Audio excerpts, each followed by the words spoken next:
Vous êtes maintenant dans la partie dédiée au protocole d'exposition au froid.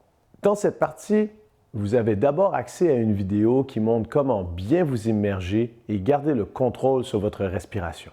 Vous pourrez également visionner 2 vidéos qui vous permettront d'apprendre 2 techniques pour un réchauffement efficace et revenir plus facilement à votre homéostasie, votre température corporelle normale.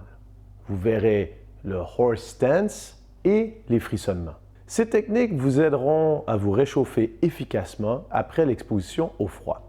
Comme je vous le disais précédemment, vous avez accès à 12 protocoles différents, identifiés par la lettre F et numérotés de F1 à F12. Vous trouverez ces protocoles dans le document PDF que vous devez télécharger dans le module 8. Certains de ces protocoles ont été créés pour la santé, d'autres pour augmenter l'énergie, améliorer le sommeil, réduire le stress, l'anxiété, etc. Vous trouverez même 3 protocoles spécialement conçus pour les performances sportives et les sportifs. Comme pour les exercices de respiration, nous vous conseillons de ne pas forcer et d'écouter votre corps. Ne cumulez pas 2 protocoles de froid dans la même journée, ce serait trop exigeant pour votre organisme. Il est tout à fait possible de faire des exercices de respiration et un protocole de froid dans la même journée.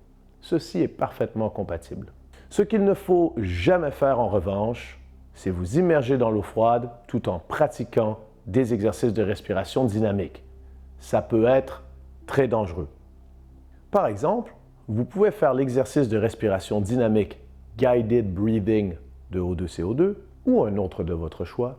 Vous pouvez le faire le matin à votre réveil, puis envisager de prendre votre bain 20 minutes après. C'est même très positif car la respiration va vous préparer mentalement et physiquement pour votre bain. Mais ne faites jamais les 2 en même temps. Un petit rappel, il est important de lire les consignes de sécurité avant de commencer à pratiquer. Allez-y doucement, observez et écoutez votre corps et votre esprit tout en étant attentif et sans forcer. Plus vous forcerez, moins vous progresserez. N'oubliez pas, le froid, c'est le plus fort. Si vous souhaitez aller loin, il faut pratiquer avec souplesse. L'exposition au froid est un sport, un art martial, un art de vivre. La force, la brutalité ou même la puissance ne font pas partie de l'équation. Tout est dans la souplesse. Faites de courtes expositions au froid, mais régulières, plusieurs fois par semaine. Habituez-vous doucement, mais sûrement au froid. Commencez par des douches et accoutumez votre corps et votre esprit petit à petit. Même chose pour la température de l'eau. Commencez avec des températures fraîches et abaissez-les progressivement.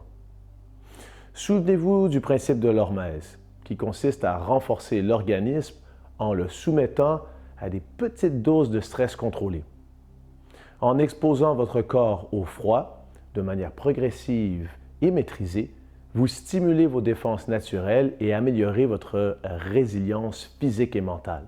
Nous sommes ravis de vous accompagner dans cette démarche et nous sommes convaincus que ces protocoles vous apporteront de nombreux bienfaits.